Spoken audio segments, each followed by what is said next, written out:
like you played lacrosse in Wheaton, right? Yeah. Was there any thought that obviously I'm from Maryland, obviously lacrosse is really big up there. Was there any thought that maybe you would have a lacrosse player instead of maybe a football player? Honestly, if lacrosse was as big as football, I probably would have played lacrosse. It's just more fun to me. There's like you just have to be part of everything. You got to play defense. You got to play offense. Because I was a midfielder, so I did a little both. You're running. You got the little elements of basketball, and you got elements of football in it with the physicality. So it was a lot of fun. But it just I felt after college, it's kind of, I know I wanted to play sports professionally. The professional realm of lacrosse isn't that big, and I think it's growing, and I think it will be big. 15 years, it'll be one of the biggest, I think. But I think I did all right.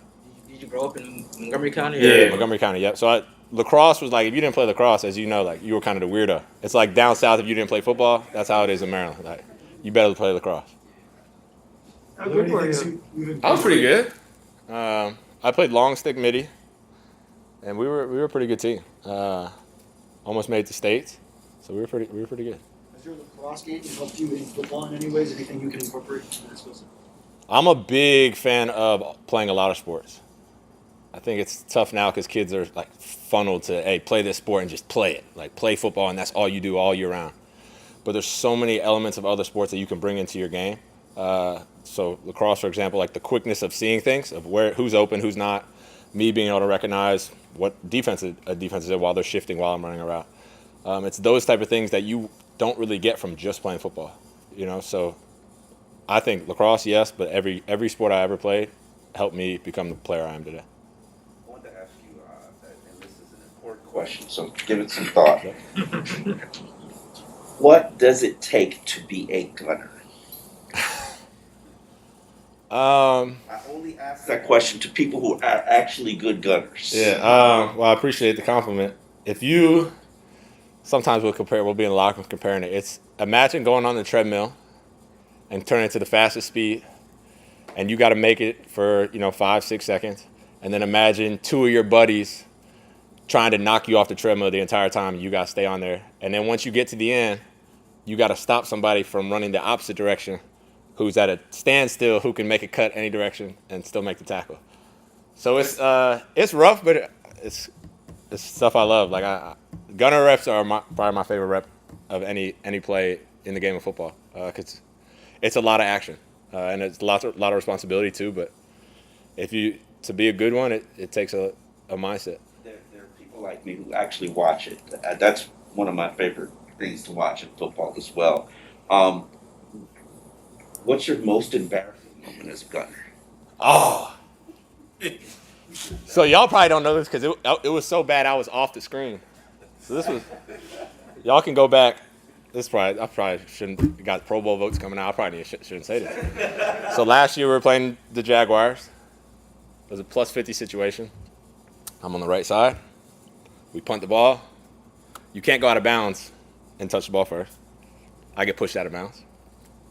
I continue to get sent out of bounds until my back touched, not the bench, the stadium wall.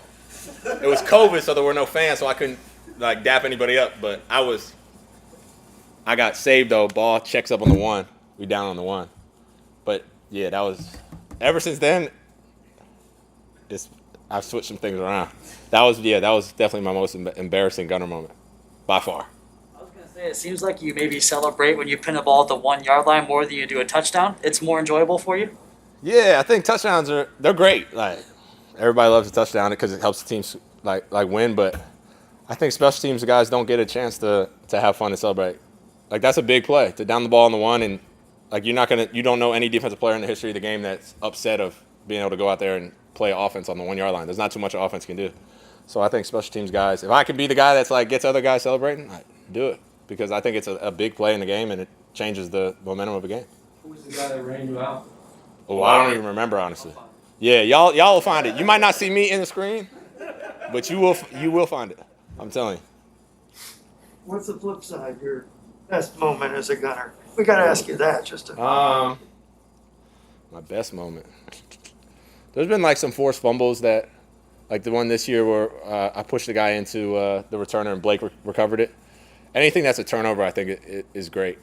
I think punt return I have more fun in terms of like great plays. I think gunner, like my job is to stop him from returning it. So every play that I stop him is great.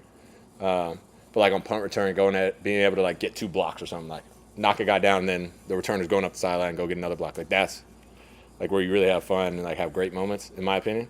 Gunners like just do your job. You either have moments or you have regular moments. I told you all my moments. Someone tweeted out, is Wilkins on punt return? Wilkins. Christian? Oh yeah, we have some different packages where those guys will go in. We'll get some big guys. Almost blocking a punt. Oh yeah.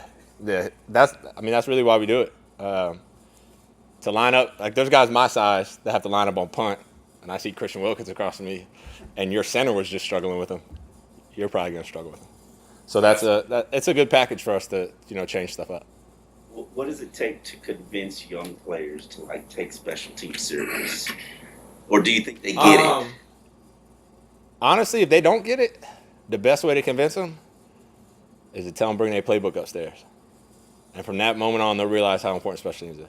Like if you're not the guy and you think somehow like you can go undrafted or low draft pick and just not play special teams, like, more power to you. But I know from the years I played in this league and the other guys I played with, special teams is a way that you can become the guy, for sure. You can definitely become the guy. But you need to be in those special teams meetings being a monster there before you can go on.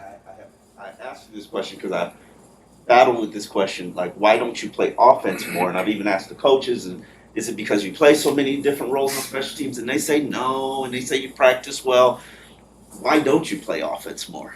For me, it's just whatever opportunities come my way. I'm like y'all see, I might have high energy no matter what I'm doing, whether it's offense or special teams. And when I get my opportunities on offense, I take advantage of them, and I'll continue to do that. But since I was a little kid, my dad would never let me be the guy that's, hey, why am I not playing more?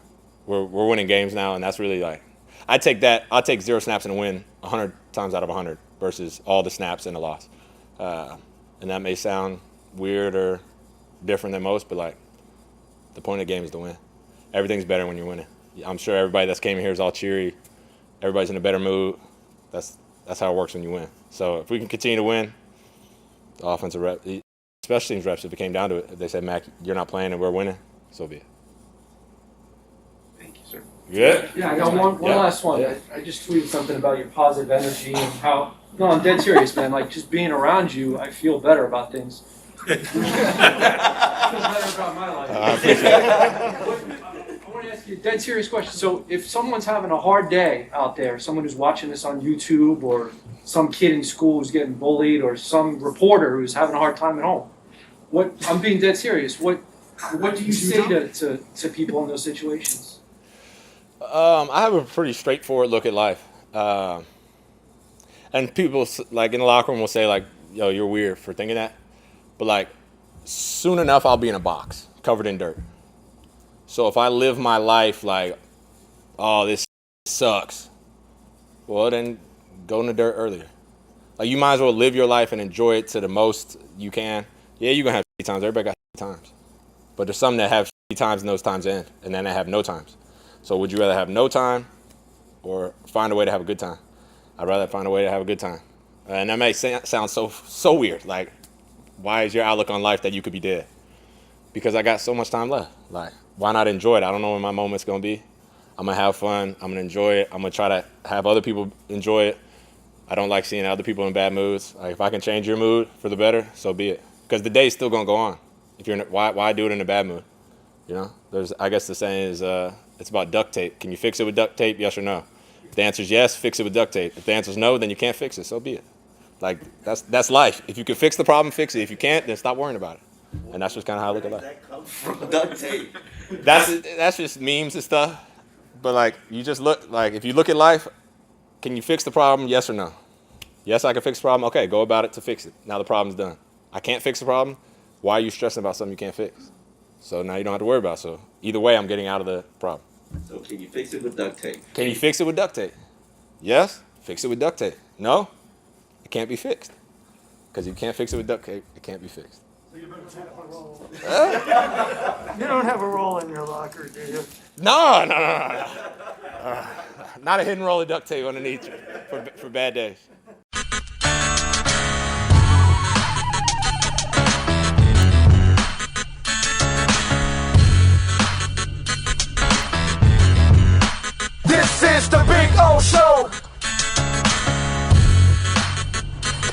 is the Big O Show.